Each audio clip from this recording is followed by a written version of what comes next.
Statement, the Chancellor of the Exchequer.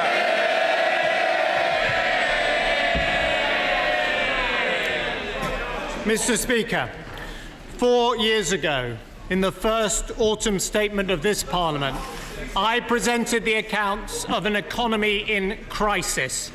And today, in the last autumn statement of this Parliament, I present a forecast that shows the UK is the fastest growing of any major advanced economy in the world.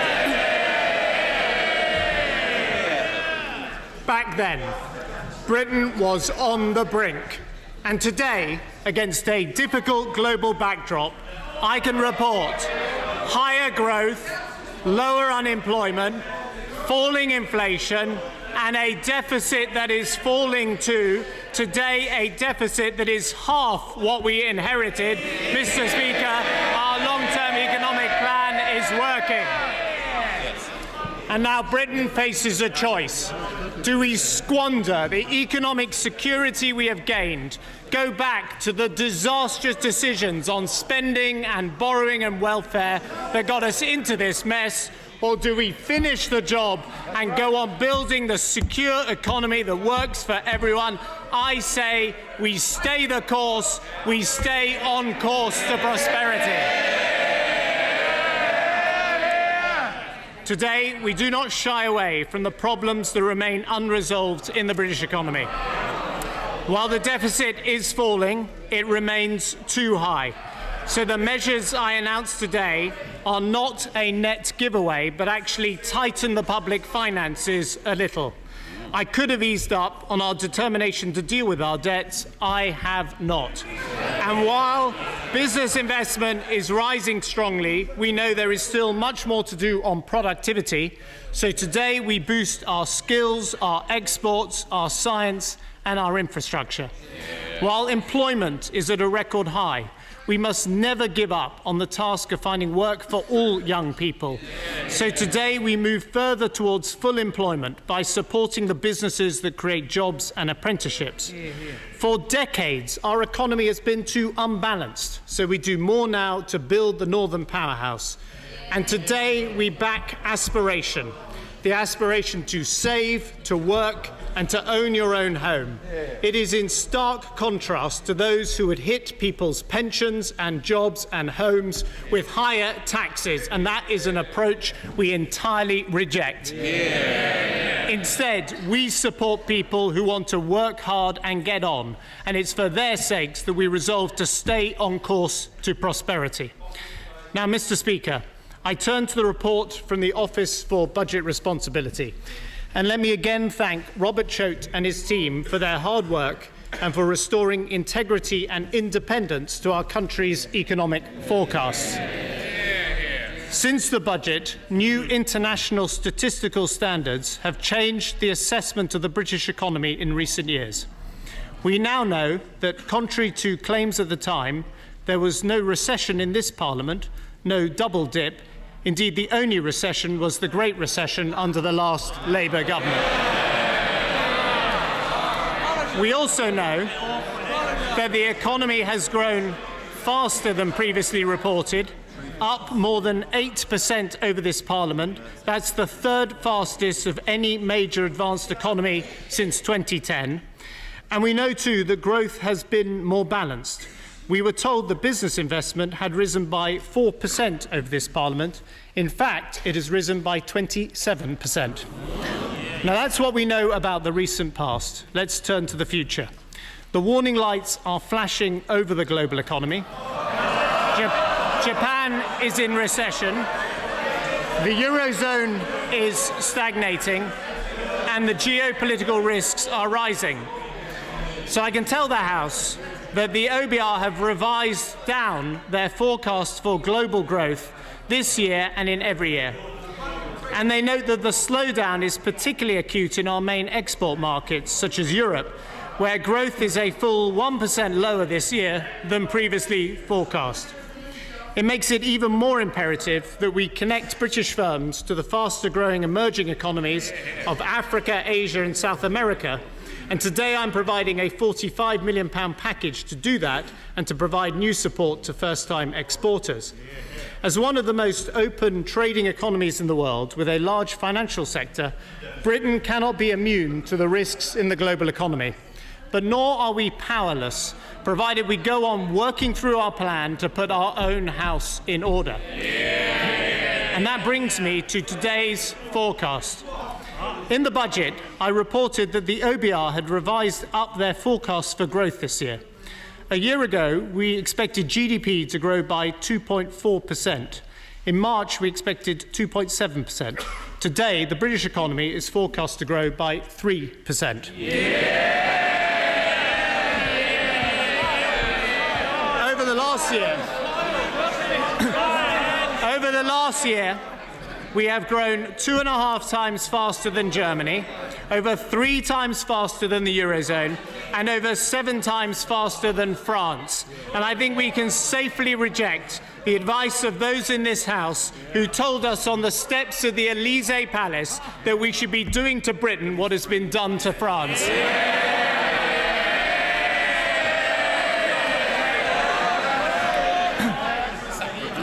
Growth in the UK next year is also forecast a little higher, at 2.4%, with quarterly growth moderating as it returns to trend, then 2.2% in 2016, 2.4% the year after, then 2.3% in 2018 and 2019. And the growth we are now seeing is more balanced. Manufacturing is growing faster than any other sector, and investment is set to be up 11% this year, growing faster in the UK than any other major advanced economy. This balanced growth is creating jobs too, with a record number in work. At the budget, the OBR expected that over the last year, employment would rise by 265,000. Today, I can tell the House that they doubled that number. Over the last year, 500,000 new jobs have been created. In March, they forecast that in the first 3 quarters of the year, the number claiming unemployment benefit would fall by 7%. Today, they say it actually fell by 23%. And the number of young people on long-term unemployment benefit has almost halved in the last year alone. Unemployment is revised down in every single year of the OBR forecast, falling from the 8% we inherited to 5.4% next year before settling at 5.3%. Mr. Speaker, on average, for every day this government has been in office, 1,000 new jobs have been created, 1,000 new opportunities for people, new economic security for 1,000 families every single day. Britain's long-term economic plan is working. And, Mr. Speaker, in response to the caricature that some like to draw, that these jobs are being created only in London, that they're part-time with women losing out, I say look at the facts. How many of the jobs being created are full-time? 85%. Where are the jobs being created fastest right now? In Scotland and in the north of England. And what's happening to the gender pay gap?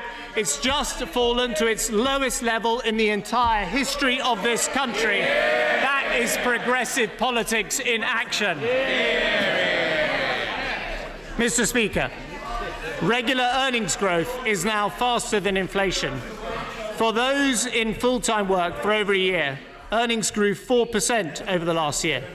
The compositional effect of many more people finding work, particularly young people, is weighing down on overall average earnings.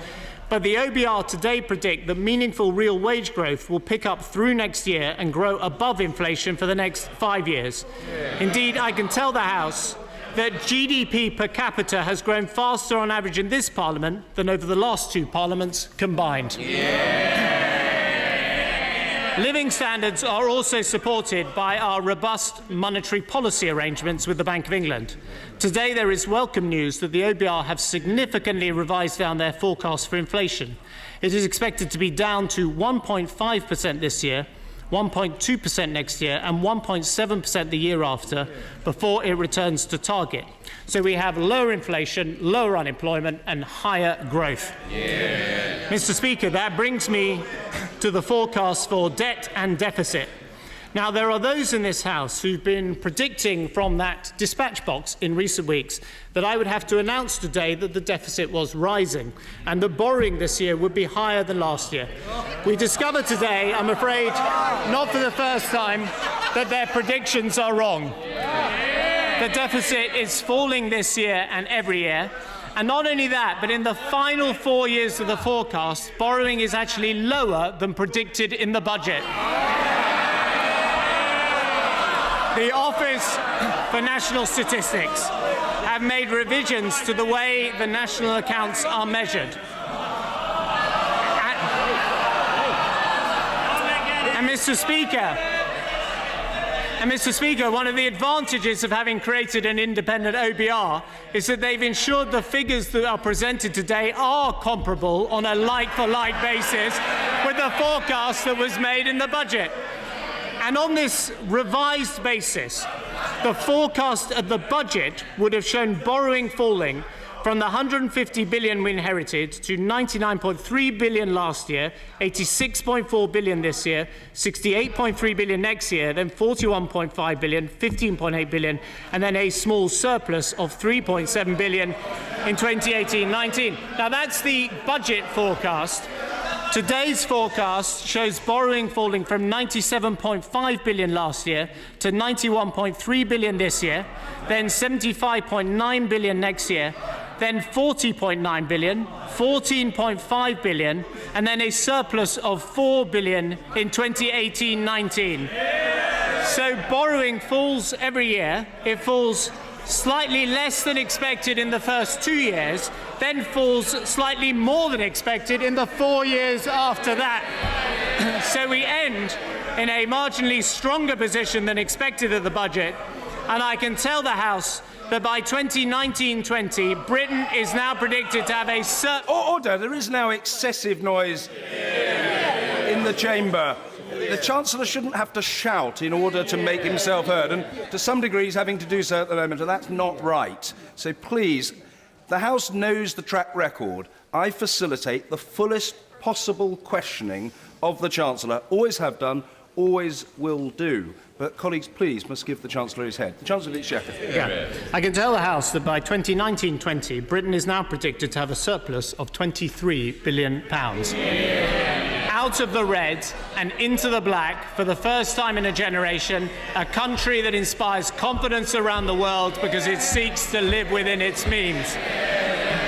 As a percentage of GDP, today the deficit is also forecast to fall this year, down by 0.6% of GDP, down from what the OBR described today in their own report as the post-war record deficit of 10.2% of GDP in 2009-10 to 5% this year.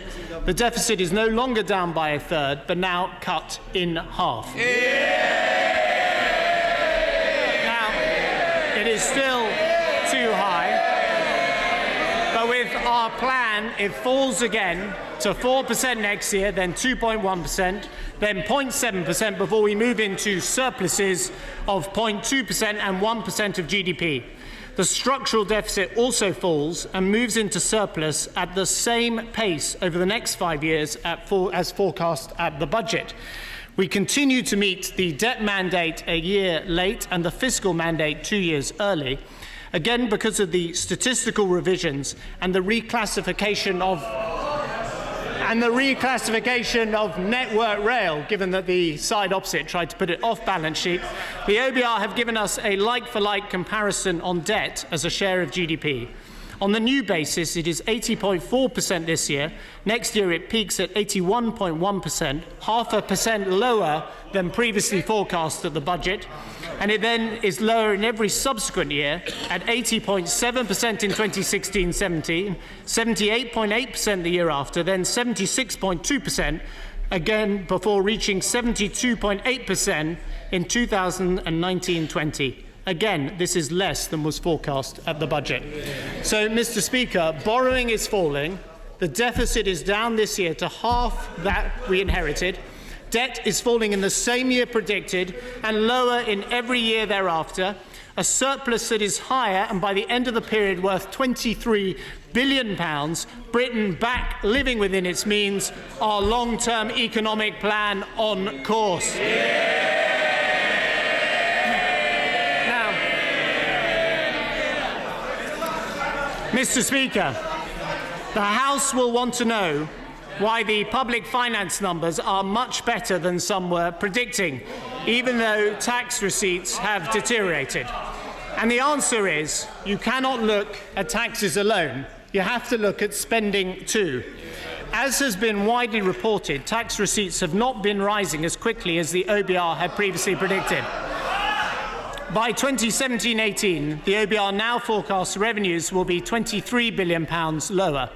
However, that is more than offset by three things. First, we're paying less in welfare and saving money on public service pensions because of lower inflation and more people in work. That saves £4 billion a year. Second, the revisions to our national accounts have slightly increased the measured rate of spending cuts in this Parliament. And we have a choice. We can either ease up or we can continue with our plans. Our policy of continuing the spending cuts in the first 2 full years of the next Parliament at the same pace as we achieved in this Parliament now produces £4 billion less spending. Third, and crucially, the interest we pay on our national debt is £16 billion lower in that year. That is, by a large margin, the biggest saving and demonstrates the value of our fiscal credibility around the world. Some have pointed to lower tax receipts and put forward policies for higher taxes. I prefer lower tax receipts offset by lower debt interest payments. And that is what we are seeing today. Now, Mr. Speaker, I do not hide from the House that in the coming years there are going to have to be very substantial savings in public spending. Next week, we will publish a new Charter for Budget Responsibility that will reinforce our commitment to finish the job in the next Parliament, and we will ask the House to vote on it in the new year. No charter, valuable as it is, can be a substitute for the hard work of identifying real savings in the cost of government and then delivering them in practice. And that is what we've done in this Parliament, and that is what we'll have to do in the next. The work starts with our spending plans for 2015-16, which save £13.6 billion. We have published the detailed and specific departmental proposals that will achieve them. There will be 2 further years where decisions on this scale will be required. And as I've said before, we're going to have to go on controlling spending after those years if we want to have a surplus and keep it. Of course, people are already saying it will be impossible to achieve these levels of savings. We heard exactly the same thing in 2010, often from exactly the same people. In fact, we've come in under budget every year of this Parliament. This year, I can confirm that we will be spending £10 billion less than set out in our original spending plans. Now, there are those who say we should cut even faster, and those who say we should cut more slowly. But we've got the pace right, as clearly demonstrated by the fact our economy is growing faster than almost any other. And because of careful management, we can afford to put part of that underspend money into our National Health Service to cope with the pressures it faces, £2 billion every year to the front line of the National Health Service. Not money that busts our plans, but extra money available because we have a plan. And instead of returning the foreign exchange fines paid by the banks back to the city, as under the previous government, we are using that windfall for a £1.2 billion investment in GP services across the UK. That is a down payment on the NHS's own plan, providing and proving definitively for anyone in any doubt that you cannot have a strong NHS without a strong economy. I can also tell the House today that we will help with the employment of carers who do so much by extending the £2,000 employment allowance to include them. We've shown in this Parliament that we can deliver spending reductions without damaging frontline public services if we're prepared to undertake reform. Crime is down. Satisfaction with local government services is up. Savings and reform, and we will do exactly the same again, continuing to reduce departmental spending in the first 2 years of the next Parliament would mean at least £15 billion off Whitehall budgets.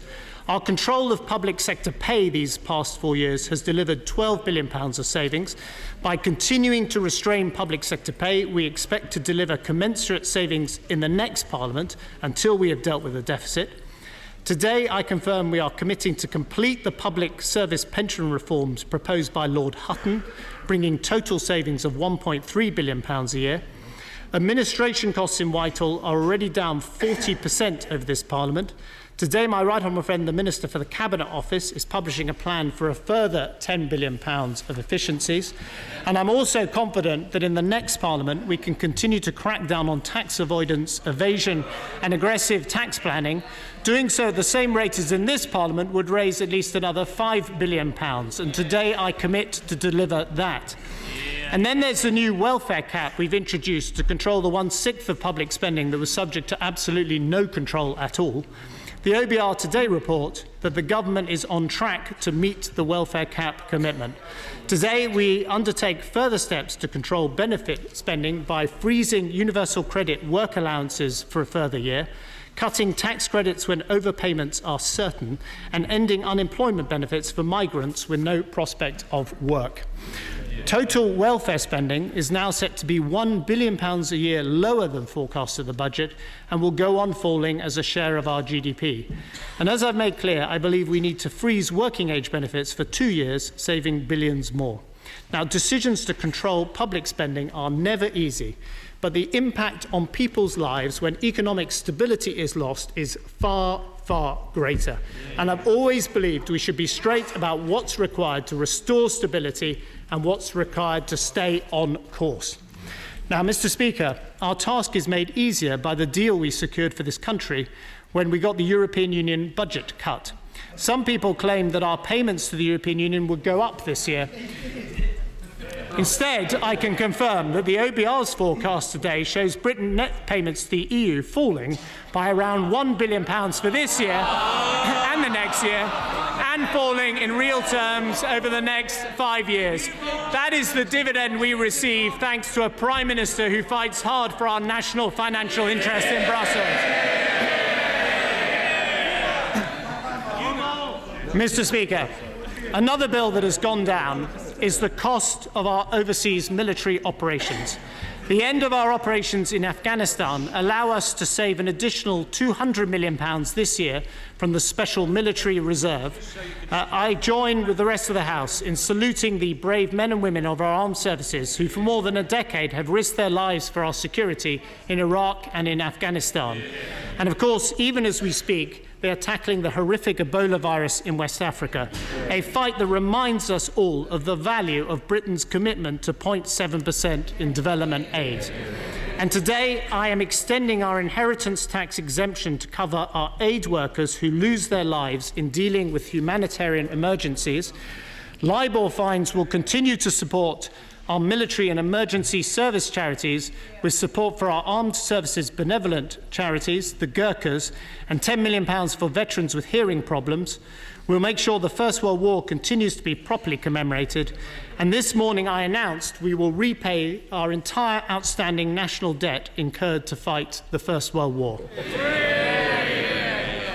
We will extend the Cathedral Renovation Fund to cover repairs to our country's churches. And thanks to the brilliant campaigns run by my honourable friends for Filton, Bristol North West and others, we will use the LIBOR money for new helicopters for the Great Western Air Ambulance and the Kent, Surrey and Sussex Air Ambulance too. And I will go further and refund VAT for our search and rescue and air ambulance organisations across the UK. Our hospice charities also make an enormous contribution to our communities. They have long been subject to unfair rules that force them to pay VAT when the NHS does not. I am today refunding the VAT that these hospice charities incur.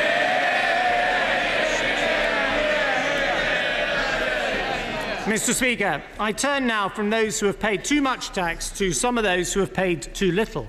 First, we will make sure that big multinational businesses pay their fair share. Some of the largest companies in the world, including those in the tech sector, use elaborate structures to avoid paying taxes. Today, I am introducing a 25% tax on profits generated by multinationals from economic activity here in the UK, which they then artificially shift out of the country. That's not fair to other British firms. It's not fair to the British people either. Today, we're putting a stop to it. My message is consistent and clear. Low taxes, but low taxes that will be paid. Britain has led the world on this agenda, and we do so again today. Mr. Speaker, this new diverted profits tax will raise over £1 billion over the next 5 years. Second, I'm taking action today to make sure that our banks pay their fair share too.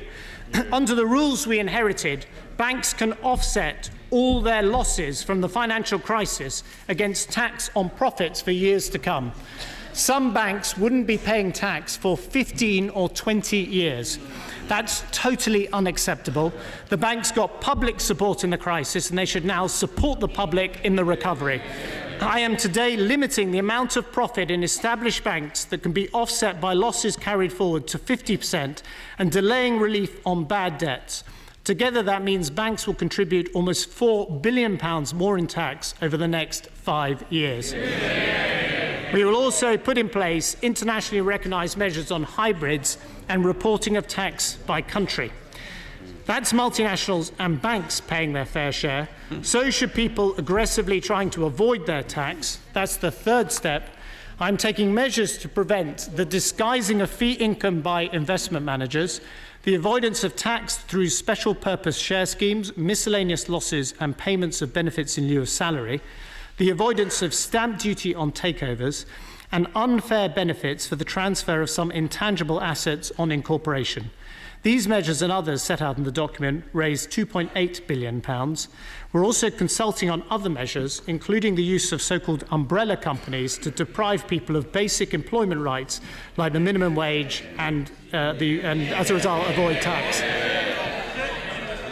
Fourth, I want to preserve the non-dom status that makes our country attractive, but I want them to pay a fair contribution while having certainty about their future arrangements. In the next Parliament, the £30,000 annual charge will remain unchanged, but those who have been here for 12 of the last 14 years will see their payment rise to £60,000, and I'm introducing a new £90,000 charge for those resident in this country for 17 of the past 20 years. And to tackle the continued use of envelope properties to avoid stamp duty, I'm increasing the new annual charge by 50% above inflation on properties worth over £2 million. All of these tax measures I've announced amount to £9 billion over the next 5 years.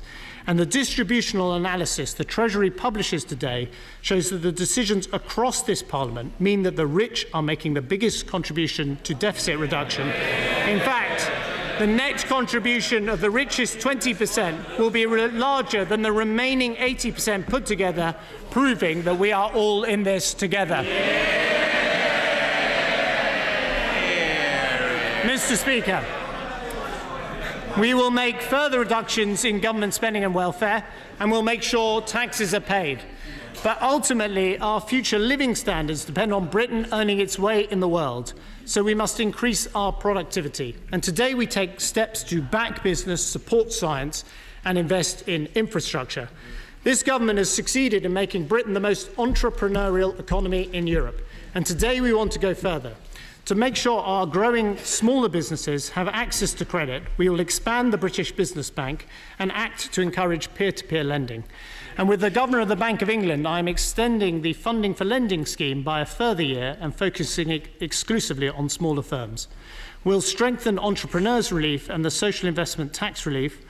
We'll accept almost all the recommendations of the Office of Tax Simplification to reduce the administrative burden on firms, and I want to thank Michael Jack and John Whiting for their work. Our tax breaks have ushered in, Mr. Speaker, a golden age for Britain's creative industries as well. Today we will extend our new theatre tax break to orchestras, and we will help And we will help one area of television production that has been in decline with a new children's television credit alongside our new animation credit. I know, Mr. Speaker, the whole House has been saddened to hear that Wallace and Gromit may no longer be produced because the man behind Wallace's voice has retired. But after next May, I'm sure the whole House will unite behind a suitable and by then available candidate.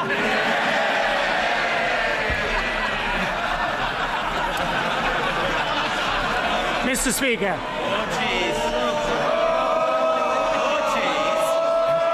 Mr. Speaker. We also want to help British business do more research and development. This is crucial to our productivity. Today, I'm increasing the R&D tax credit for small and medium companies to 230% and the credit for larger firms to 11%. This government has repeatedly helped small business deal with the burden of business rates. We do so again today. We will double small business rate relief for yet another year. Now, the last government were going to close this, but it benefits 500,000 firms, means 1/3 of a million firms pay no rates, and we're going to continue to fund it. I will also continue to cap the inflation-linked increase in business rates at 2%, and I'm announcing a full review of the structure of business rates, and I urge business groups to engage with us on that. Last year, to help our high street shops, pubs and cafes, I introduced a new £1,000 discount on their rates. With the brilliant Small Business Saturday this weekend, I'm increasing that help for the high street by 50% to £1,500 next year. Mr. Speaker, the fall in the global oil price has meant a welcome boost to much of the British economy and to families. There is record investment this year in the North Sea, but the lower oil price clearly presents a challenge to this vital industry. My right honourable friend, the Chief Secretary, will set out our full proposals in Aberdeen tomorrow, but I can tell the House today that we will go ahead with an immediate reduction in the rate of the supplementary charge from 32% to 30%. We will expand the ring-fenced expenditure supplement from 6 to 10 years, and we're introducing with immediate effect a new cluster area allowance. And this demonstrates our commitment to the tens of thousands of jobs that depend on this great British industry. But despite falling fuel prices, let me make this absolutely clear. We've cut fuel duty and we will keep it frozen. Mr. Speaker, with my honourable friend for Harlow sitting right behind me, I wouldn't dare do anything else. And just as we demand that falls in oil prices should be passed on to people at the pumps, other fuel price surcharges should also come down. We're going to require airlines to list the charges separately from the taxes on tickets. But I also want to reduce the cost of those tickets for families directly. My right honourable friend for Altrincham and my honourable friend for Leicestershire North West and many others have asked me to help reduce air passenger duty for children on economy flights. So from the 1st of May next year, air passenger duty for children under 12 will be abolished. And I will go further than they asked. From the following year, we'll get rid of APD for children under 16 altogether. Now, Mr. Speaker, improving productivity for all businesses also demands a major investment in our nation's infrastructure. Because we've controlled our day-to-day spending, I can confirm that we'll invest more as a share of our GDP over this Parliament and the next than was achieved under the whole period of the last Labour government. This week, we've set out plans for the biggest road-building programme for a generation. We've committed billions to our flood defences. And today I take forward the recommendation of my honourable friend for Waveney and expand tax relief on business investment in those flood defences too. It's all brought together in the National Infrastructure Plan that is now helping our country attract more investment from around the world than any other single country in Europe. Mr. Speaker, Britain is raising its ambition, and nowhere is that clearer than in our commitment to science. It is a personal priority of mine as Chancellor. Scientific advance is a human endeavour worthy of support in its own right, but it's also crucial to our economic future. When we came to office, the UK was ranked 14th in the Global Innovation Index. Today, we are ranked 2nd, but we aim to be the best. A year ago, I abolished the arbitrary cap on the total number of undergraduates at our universities. Today, I'm going to revolutionise the support for our postgraduate students too. Until now, there has been almost no financial support available, and the upfront costs of postgraduate degrees deter bright students from poorer backgrounds. So today, across all disciplines, we will make government-backed student loans of up to £10,000 available for the first time ever to all young people undertaking postgrad master's degrees. Mr. Speaker, the next step is the allocation of the £6 billion on the biggest ever sustained programme of investment in the research facilities of our scientific community. This includes money for major new scientific challenges, from the search for advanced materials to groundbreaking work on ageing to the exploration of the universe. The Rosetta mission to the comet captured the nation's imagination. I can tell the House that yesterday Britain was awarded the lead role in the next international effort to explore the planet of Mars. Mr. Speaker, we on this side of the House... Mr. Speaker, we on this side of the House have often gazed at the barren and desolate wastelands of the red planet. And we've long given up hope of finding intelligent life there. But signs of any life at all would be a major advance. Now, Mr. Speaker, many of the new science investments will be made in the north of England. For one of the great challenges of this country is to create a more balanced national economy, a challenge that has eluded governments for generations. Our ambition is to build a northern powerhouse as a complement to the strength of our capital city, where we bring together our great cities of the north. And since I set out that ambition less than 6 months ago, we have proposed, reported on and given the green light to the concept of High Speed 3. This week we commit billions of pounds to other road and rail improvements across the whole of the north of England.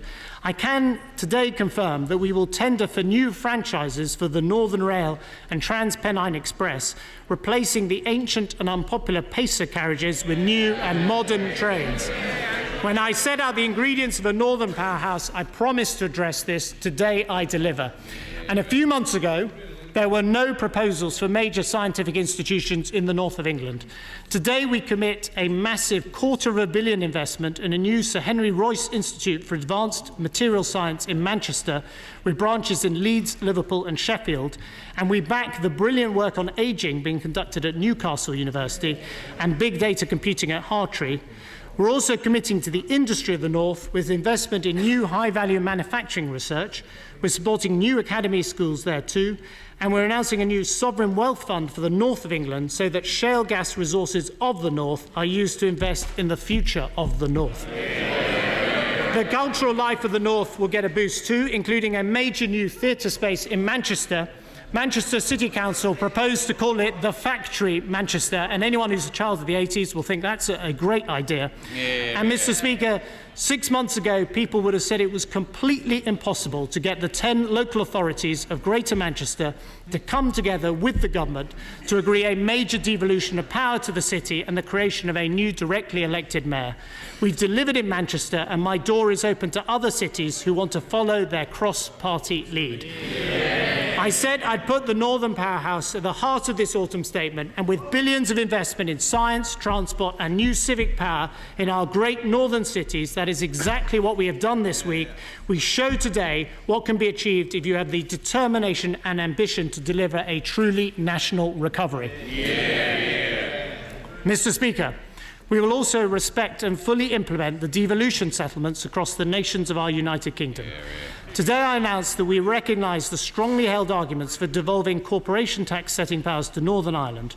The Treasury believes it can be implemented provided the Northern Ireland Executive can show that it is able to manage the financial implications. The current talks will see if that's the case, and if it is, the government will introduce legislation in this Parliament. In Wales, we are working towards a cross-party agreement on further powers for next March. I confirm today that we have reached agreement with the Welsh Government on the full devolution of business rates. This is a great opportunity to grow the Welsh economy. The Government last week supported the proposals of Lord Smith's Commission on Scotland. These will lead to the devolution of income tax rates and thresholds and other powers, and ensure the Scottish Government is responsible not just for spending money, but for raising the taxes to pay for it. We will publish the draft clauses in the new year.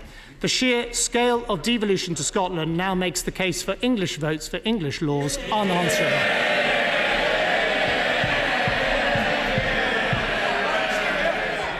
Mr. Speaker, to improve the productivity of our economy, we back business and we build infrastructure, and we will support growth across the whole UK. But in the end, Britain's future lies in the hands of its people and their aspirations, the aspiration to save, to work and to buy a home. And today we support each one. First, saving. From next April, we will trust people with control over their own pensions. In this autumn statement, I confirm that the 55% death tax that currently applies when you pass an unused pension pot on to your loved ones will be abolished. People will be able to pass on their pensions to their loved ones tax-free. I can also tell the House today that we will ensure that people who die before the age of 75 with a joint life or guaranteed term annuity can pass that on tax-free too. Next week, we will publish the market-leading rates on our new 65-plus pensioner bonds, which will be available from January. Our £15,000 new ISAs are hugely popular with savers too. Next April, we'll increase the limit to £15,240. But, Mr. Speaker, we will do something more. At the moment, when someone dies, the savings in their ISA lose their tax-free status and their spouse starts paying tax on that money. From today, I can announce that when someone dies, their husband or wife will be able to inherit their ISA and keep its tax-free status. Pass on your ISA tax-free, pass on your pension tax-free. We are delivering fairness for savers. And we're delivering fairness for those who aspire to work too. The number of young people on unemployment benefits has halved. Our goal is to abolish youth unemployment altogether. To support businesses who take young people on, we are already from next April abolishing national insurance contributions for employing anyone under the age of 21. Today I can go further.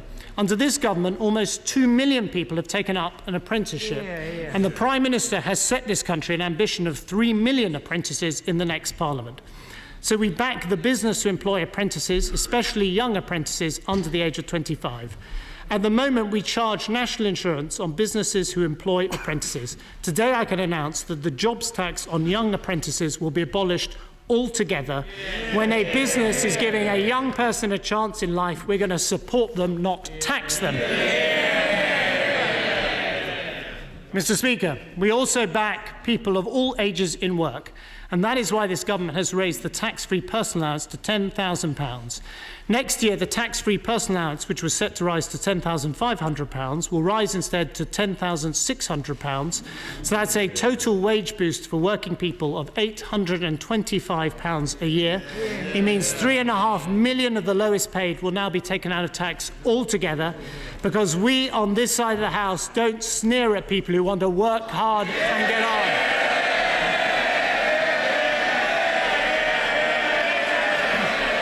Mr. Speaker, I just thought I'd flag that up. Now, it is the first step to the new goal we have. It is the first goal to the new goal we have set of raising the personal allowance to £12,500 so that people working full-time on the minimum wage pay no tax at all. Today, I can also announce that unlike previous increases in the personal allowance threshold, this increase will be passed on in full to higher rate taxpayers paying 40%. So the higher rate threshold goes from £41,865 this year to £42,385 next year. This is the first increase in the higher threshold in line with inflation for 5 years. And this year's increase means 138,000 fewer people will pay the higher rate than would otherwise be the case. And it is a down payment on our commitment to raise the higher rate threshold to £50,000 by the end of the decade. Mr. Speaker, there are those who have said it was impossible to control public spending, improve public services, reduce the deficit and still cut income taxes for hard-working families on low and middle incomes. Today we have settled that argument. It is possible and we're doing it, provided you have a long-term economic plan that you hold to.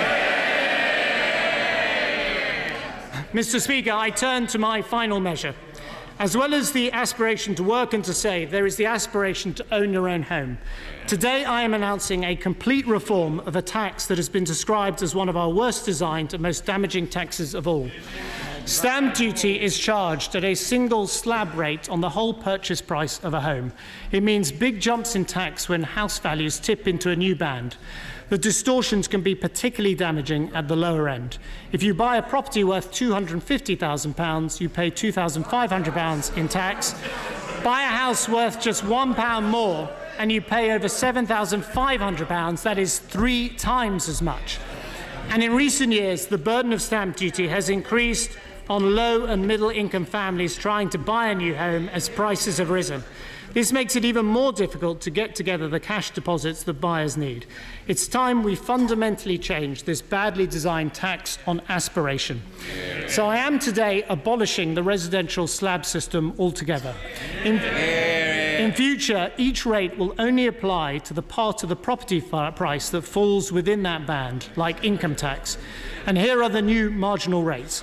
You will pay no tax on the first £125,000 paid, then 2% on the portion up to £250,000, then 5% up to £925,000, then 10% up to £1.5 million, then 12% on everything over that. As a result, stamp duty will be cut for the 98% of home buyers who pay it. If you buy an averagely priced house of £275,000, you will pay £4,500 less in tax. The average home in London will see a similar reduction. As I say, 98% pay less, and the whole reform represents a tax cut of £800 million per year.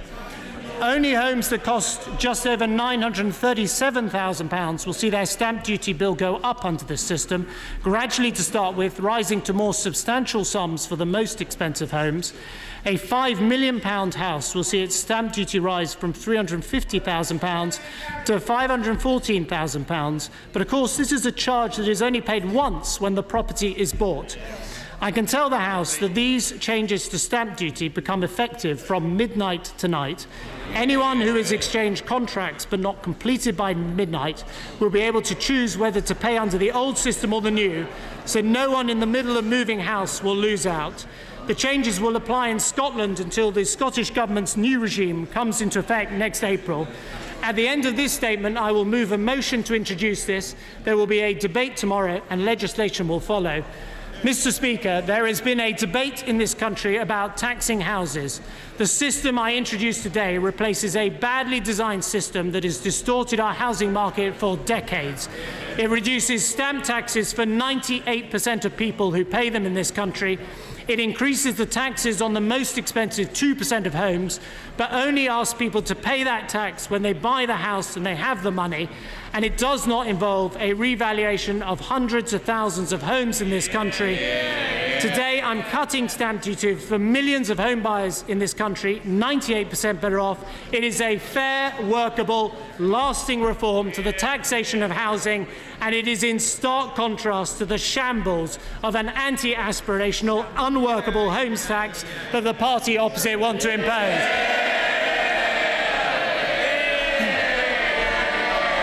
Mr. Speaker, 4.5 years ago, our economy was in crisis. People questioned whether Britain could remain among the front-rank economic nations of the world. But we set a course to restore stability, get on top of our debts, and show Britain was not going to be counted out. Through the storm, we have stayed the course. Now Britain is on course for surplus, on course for lower taxes, on course for more jobs, on course for higher growth, on course for a truly national recovery, a long-term economic plan on course to prosperity.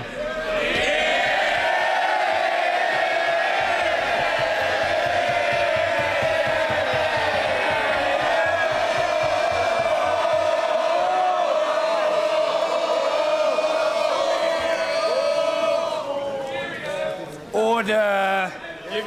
Order. Before I call the Shadow Chancellor, may I inform honourable and right honourable members that at the end of questions on his autumn statement, I shall call the Chancellor of the Exchequer to move a provisional collection of taxes resolution. Copies of the resolution are available in the vote office. I call the Shadow Chancellor, Mr. Ed Balls.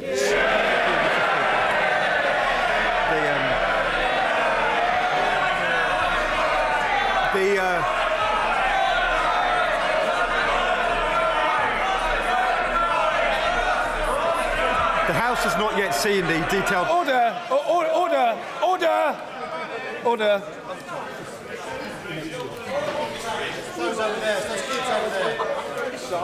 I made it clear that the Chancellor must be heard with courtesy.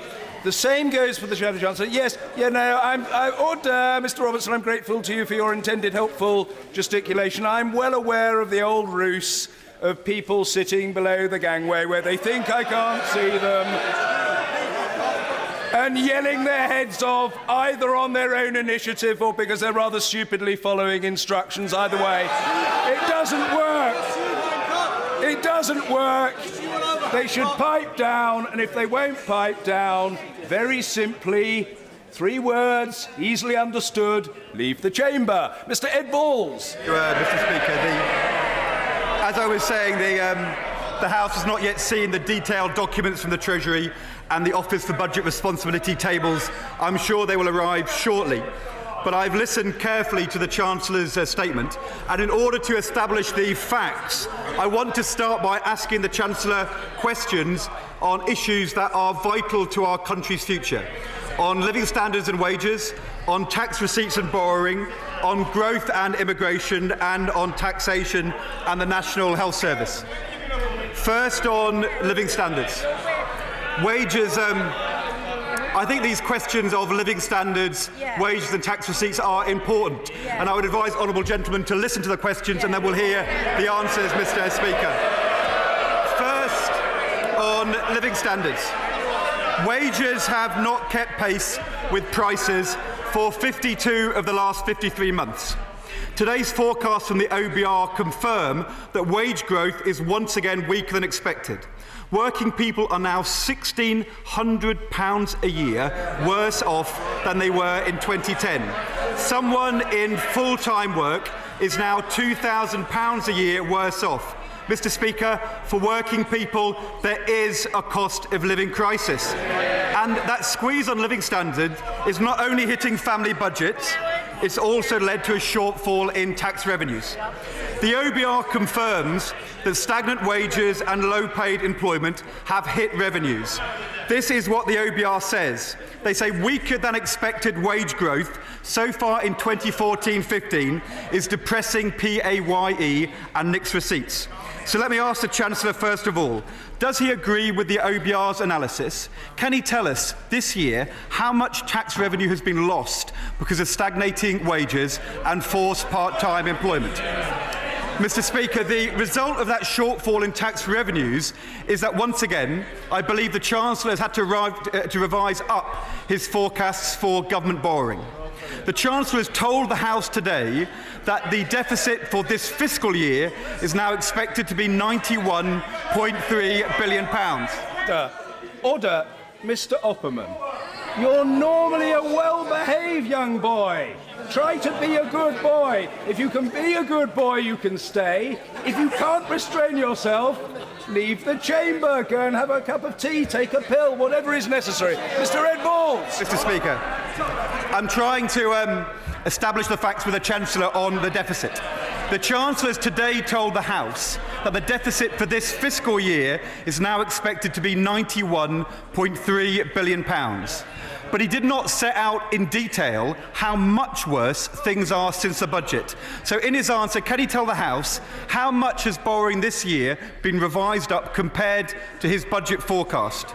Back in 2010, the Chancellor and the Prime Minister pledged to balance the budget by the end of this Parliament and see the national debt falling this year. The Prime Minister said in 2010, and I quote, "In 5 years' time, we will have balanced the books." Today, the Chancellor has, I believe, announced the deficit next year is forecast to be £75.9 billion. Can the Chancellor confirm that number and the fact the national debt next year is forecast not to fall but to rise? And let me ask the Chancellor, because while he's clearly missed his targets, he didn't give us the scale of how much he's missed them. How much more will he have borrowed in this Parliament than he planned back in 2010? Mr. Speaker, the reason why wages, incomes and borrowing have been hit so hard is because productivity growth has been so weak. But today the Chancellor has announced he's forecasting growth not to accelerate, but the Prime Minister's PPS will be interested to know that the Chancellor is forecasting growth next year to slow down. Now, I know the Chancellor wants to blame poor growth performance and poor productivity growth on the Eurozone. I share those concerns about the Eurozone. We do need a plan for stronger growth in Germany and across the continent. But the weakness of the Eurozone, Mr. Speaker, cannot explain why, despite the notable successes of a number of our companies, our export performance has been so poor and so much worse than other Eurozone countries.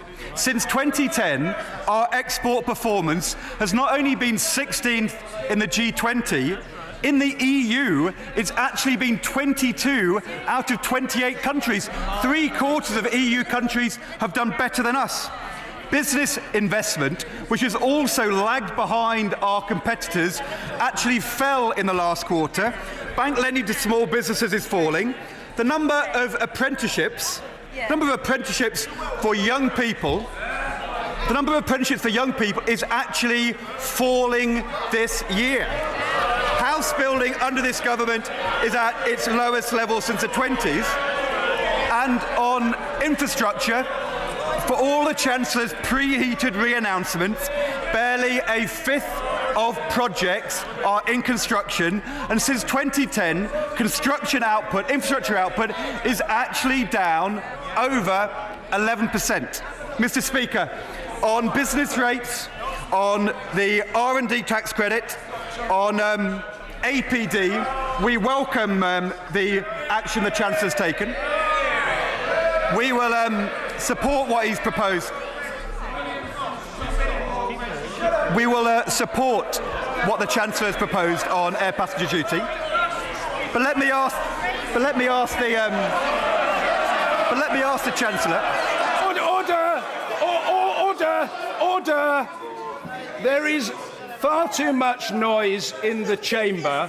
Mr. Osborne, I've told you 3 times, I don't want to have to tell you again, be quiet and sit and listen, and if you don't wish to do so, get out. And the same goes, and I've been looking at him and listening to him, for the government's Deputy Chief Whip. And let me make it clear to the honourable gentleman, he ought to know better. Behave or get out, man. Ed Balls. We'll get him out next year, Mr. Speaker. I would like to ask the Chancellor about the air passenger duty proposal. We will support what he's proposed, but following the Smith Commission proposal to devolve air passenger duty to Scotland, will the Chancellor urgently lead work across government, working with the Scottish Government on a mechanism to ensure that English airports, particularly in the north of England, are not disadvantaged by that devolution? Let me also say on business rates, while the review is welcome, it won't report, I believe, until 2016. Why can't the Chancellor take immediate action now and adopt our plan to cut business rates for small companies? Why won't he increase the bank levy now and increase free childcare for working people? Why won't he properly capitalise the Business Investment Bank? Why won't he raise, as a proportion of earnings, the national minimum wage? And why won't he repeat the bank bonus tax and guarantee a compulsory job for all people? And I've got to say, on regional devolution, why won't he devolve full growth in business rates to all city and county regions to give them real control? We need a real plan for good jobs and more balanced growth, Mr. Speaker.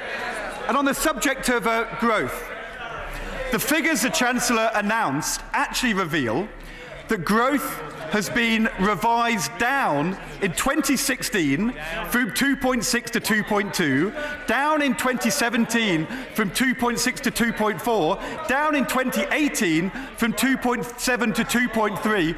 Why is growth being revised down year after year after year? The OBR figures, this is an interesting fact from the OBR. If our economy grew by just 0.5% a year, faster than forecast, government borrowing would come in over £32 billion lower in the next Parliament. Doesn't the Chancellor see those downgrades to growth are bad news without decisive action to sustain growth, get living standards rising, a recovery for the many, not the few? He's going to carry on missing his deficit targets year after year after year. And let me ask the Chancellor about another missed target. Over the past 12 months, net migration to the United Kingdom has been 260,000 more people. Can the Chancellor tell the House what is the OBR estimate for net migration? This will be an interesting question for many backbenchers on all sides. What is the OBR estimate for net migration over the next 12 months that underpins the growth and public finance forecasts? It seems highly unlikely it's going to be anywhere near the Prime Minister's forecast for the tens of thousands. Is it going to be over 100,000 next year? Over 150,000? Over 200,000? And this time, did the Chancellor remember to tell the Prime Minister what the facts were? Turning to spending and taxation. The Prime Minister claimed in the Times newspaper a month ago that 80% of the planned spending cuts have been made. The Institute for Fiscal Studies says it is less than 50%. Can the Chancellor clarify who's right and who's wrong? He claims in the next Parliament he can cut welfare spending by over £10 billion. But in this Parliament, spending on social security is now over £20 billion higher than he planned in 2010 because of what's happened to housing benefit in particular. He's now planning a £3 billion real-term cuts in tax credits that will hit 3 million working people on middle and lower incomes, and once again, he's hitting women harder than men, Mr. Speaker. I've got to say the Prime Minister rather let the cat out of the bag earlier when he referred to maso-sadism. As I understand it, maso-sadism is someone who enjoys having pain inflicted upon them and enjoys inflicting pain on other people. We know the Chancellor's views on the first, Mr. Speaker. It rather seems, from the way he smiled when he announced the tax credits cuts, he's rather enjoying the second as well, Mr. Speaker. How can it be fair to hit working people with a £3 billion cut to their tax credits when he spent £3 billion giving a tax cut to people earning over £150,000? How can that be fair? And I have to say, when families are paying £450 more in higher VAT, does he really think people are going to fall for the Prime Minister's latest promise of a £7 billion unfunded tax cut in the next Parliament, which even the Business Secretary has called a fantasy? 2 months on, the Chancellor gave us no details at all of where he's going to get the money from, not a single penny. Is he planning to pay for it with a further rise in VAT? He said at the weekend he's got no plans to raise VAT. That's what he said before the last election, and then he raised it after the general election, Mr. Speaker. He should stand up at this dispatch box today and promise he will not raise VAT again on families and pensioners. And on the National Health Service, we welcome his belated recognition there's a funding crisis. Everyone knows, other than the Prime Minister it seems, our health service is going backwards. A&E waiting times are going up, GP waiting times are going up, thanks to their £3 billion reckless reorganisation.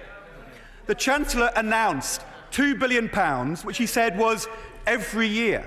into the future, paid, it seems, by an underspend every year into the future. I've never heard of a prospective forecast of an underspend done in quite that way. Can he confirm that is £2 billion a year over a flat, real baseline for the National Health Service? We need to know the answer to that one, Mr. Speaker. He's also, it seems, confirmed the crisis cash, 700 million of it, is actually a re-announcement of a reallocation from within the existing National Health Service, the Department of Health budget. What we have seen today from the Chancellor with his stamp duty reforms, he has now accepted, welcomely, that high-value properties are under-taxed in our country. But rather than taxing them only on sale, why doesn't he have the courage of his convictions? The average person pays 390 times more in annual council tax as a percentage of their property than the billionaire buyer of a £140 million penthouse in Hyde Park. Why won't the Chancellor have an annual charge on the highest value properties and use that for a £2.5 billion a year investment in the NHS so we can have 20,000 nurses and 8,000 GPs every year? Why won't he match that commitment?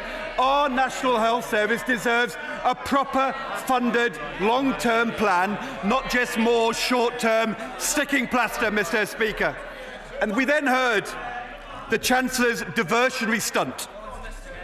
He's today had to admit that he's failed to balance the books in this Parliament. He's now trying to divert attention with a vote on balancing the books in the next Parliament. At the time of the budget, though, he talked up a vote on the overall budget surplus. But I understand from reports in the Financial Times, he's now done a U-turn and retreated to a vote on a current budget surplus in the next Parliament. Could you explain what's going on with that vote and what's the nature of the problem he's dealing with? We want to get the current surplus, budget, back into surplus as soon as possible in the next Parliament and get the national debt falling. But the lesson of this autumn statement is that a plan to balance the books will only work if it puts good jobs, rising living standards and stronger growth at its heart. But I've got to say, Mr. Speaker, the Chancellor's diversionary tactics aren't going to work. Because since he sat down, I've now received the Office of Budget Responsibilities forecasts. And I understand on table 1.2 on page 15, they actually set out in detail how the latest forecast compares to the forecast at the time of the budget.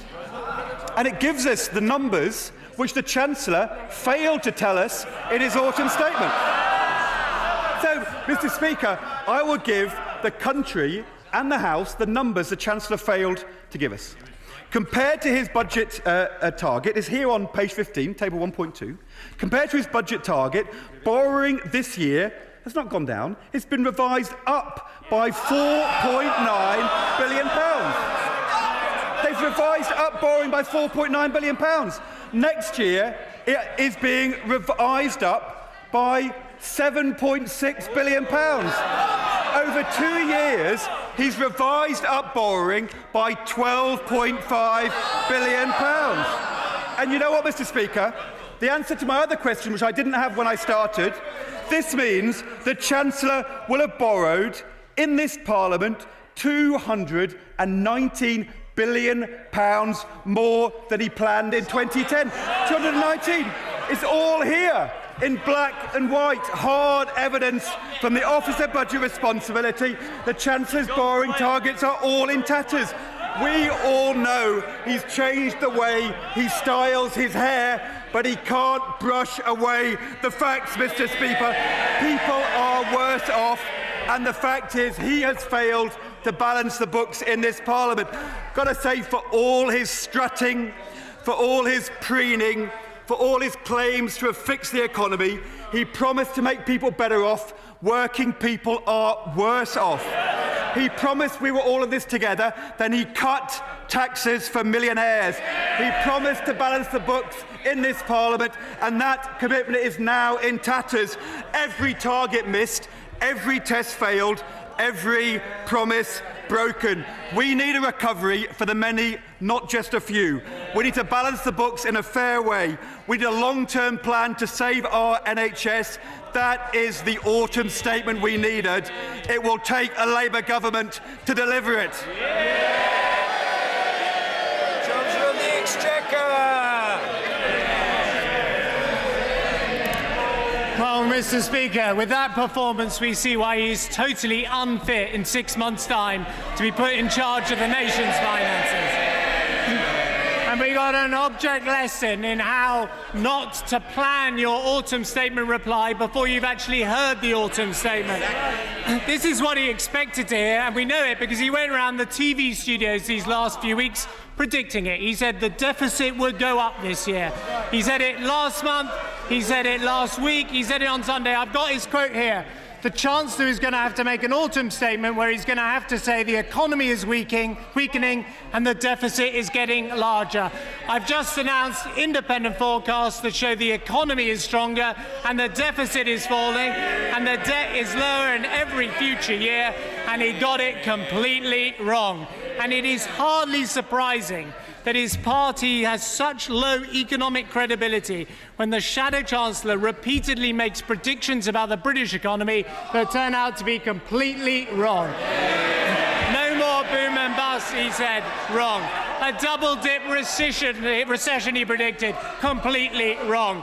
He spent the last 3 months betting the entire credibility of the Labour Party's response to the autumn statement on the prediction of a massive deterioration in the public finances and the deficit going up, and he's got it completely wrong as well. And people say, Mr. Speaker, there's a split in the leadership of the Labour Party. They are quite right.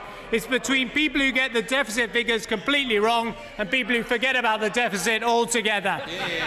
So they've got no economic credibility, and they've got policies which show they're simply not up to the job. He mentioned his homes tax. We still don't know, by the way, what the Labour Party's view is on the stamp duty reforms. I guess we will find out in the next few days, just as we haven't got a clue what their views are on the postgraduate changes we've announced, the infrastructure investments we've announced, or anything like that. He talked about his homes tax. This is what the Labour Party thinks about his homes tax. The chair of the Public Accounts Committee says, I don't think it's the most sensible idea in the world. The former housing minister, the member for Greenwich, says the problem with it is it hits the cash poor.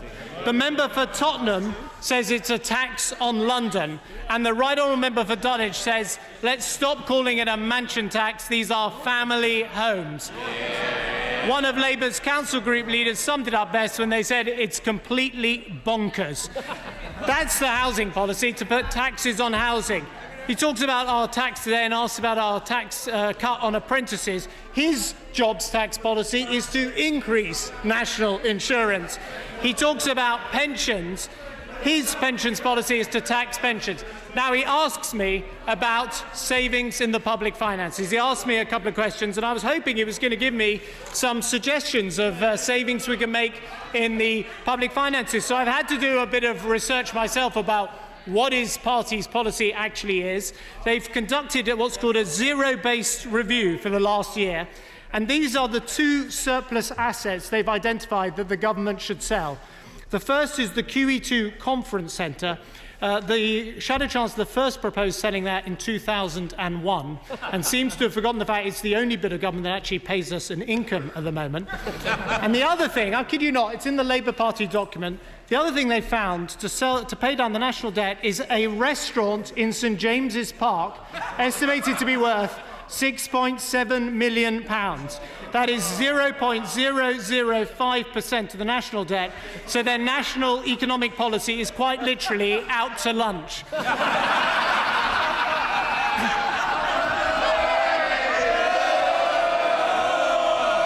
And that is the problem, as we've seen in this reply. He has absolutely no answers to the economic challenges that Britain faces. He has no credibility, no workable policies, because they've got no plan. We're 5 months away from a general election in which people will have to choose their government. And the most serious responsibility incumbent on anyone seeking office is to show they can provide economic stability to the nation and protect the families who live here. They haven't got a clue how to do that. They don't have a plan. Their whole response today shows they would take Britain back to square one.